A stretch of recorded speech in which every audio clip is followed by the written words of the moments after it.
Happy Wednesday. Phil Lindemann with your midday news on Krystal 93. A cyclist was struck and killed by a pickup truck on Highway 9 north of Silverthorne yesterday evening. State Patrol confirms the 65-year-old cyclist from Minnesota was traveling southbound into town when a 25-year-old man from Dillon swerved onto the shoulder, striking him. The driver was not speeding or under the influence. The highway was closed for hours. Investigation is ongoing. A moose died at Keystone recently in what local officials are calling a rare and bizarre incident. Multiple agencies report the moose got tangled up in snowmaking equipment and died from exertion while struggling to get free. It is a tale of two six-packs at Copper and A-Basin. Copper wants to replace Timberline Express with a six-person chairlift.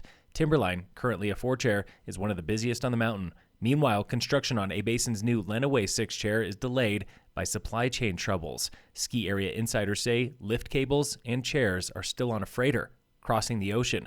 Much of that steel is coming from Ukraine.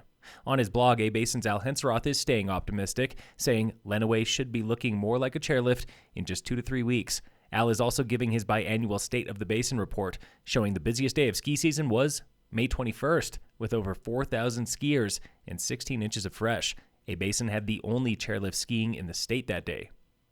Home prices in Dillon and Summit Cove were scorching hot this summer. Average home price there in August was $1.7 million. That is 21% higher than last year, more than double the price from just 3 years ago. That is outpacing Breck and even Silverthorne. Town of Vail is hoping Vail Resorts will concede to a $12 million offer to purchase a property in East Vail where the ski company wants to build housing. The Vail Daily reports that is $3 to $4 million more than the town offered last year. It's the latest salvo in a condemnation battle, which saw Vail accusing the town of abusing its power.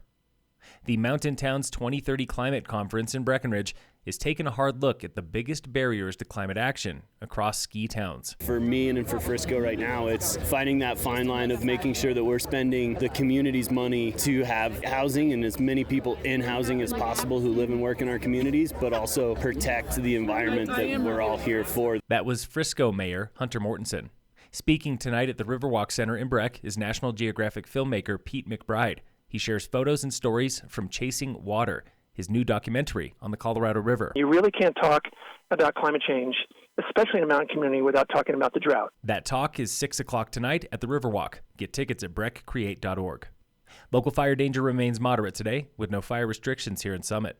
In sports, the Rockies lost to the Giants last night 6-3. The Rockies face the Giants again today at 6:40. And in local sports, brought to you by Cassandra Schultz and Associates with American Family in Dillon, Summit High Soccer beat Battle Mountain on the road yesterday 3-2. The Tigers are now tied with Eagle Valley for first in the league. Phil Lindemann, Krystal, 93 News.